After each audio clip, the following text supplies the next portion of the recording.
welcome. My name is Kate Griffiths from Whole Self Leadership, and I'm coming on today to talk about chapter 10 in our book for Conscious Conversations Book Club, How Not to Be Afraid. And in this chapter, Gareth talks about the fear of feeling as if you're broken and will never be fixed. And that might seem preposterous or unlikely. Let me share one of my own stories. So when I was 11, I was sent to boarding school in a different country from my parents and my family. And I had a really difficult time because I had grown up most of my life in many other countries and I didn't really know how to be English. Even though I sound English and I am English and I speak English, my cultural norms were different.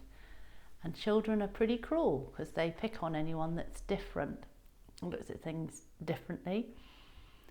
And so I was in many ways an outsider and I had a lot of fear.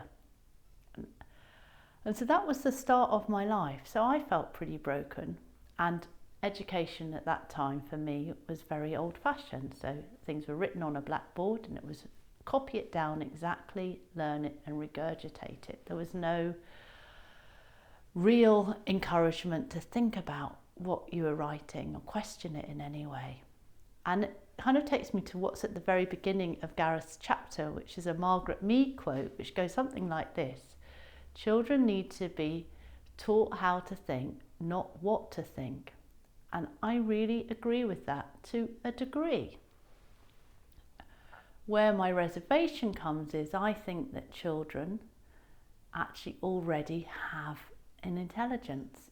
May not be formed in terms of learning and academic studies, but they know stuff and that needs to be encouraged, which is why I'm so excited about a project a friend of mine is taking on for his own daughter in helping to support her in her own learning, that she is going to be sort of initiating that, a bit like the Steiner schools have done and others like that. And I think that is probably a more accurate way of looking at learning. But anyway, to go back to this, if you are in a place of fear about any of that sort of stuff around having been bullied or just not being able to be fully yourself, what Gareth talks about in the chapter is something that he found really helpful, which was connecting to archetypes. And I love the archetypes work. A friend of mine, Christina Dreisack, is an amazing person who really embodies a lot of that work through her work with the Joseph Campbell Institute, and she writes lots of stuff on it. But I knew about the archetypes before knowing Christina, and it has informed my work. And there are 4 main archetypes. They are the lover, the magician, the sovereign, and the warrior protector. So you might want to think about that. You may know what they are, but they are a real power pack because they can help transform your life so that there is love, so that you feel safe and protected and are in your power and therefore able to make decisions. So I'm going to introduce them to you from a colour perspective, because as those of you who know me know, that's what I work with.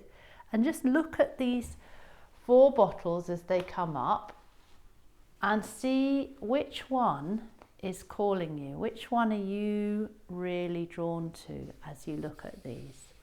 So there they are. Aren't they beautiful? So I'm going to lift this up without trying to knock them over, just so that you can see the colours against the white, because that often helps you to see them more clearly. So there you go. There you have it. So just have a look at those and see which one you're drawn to.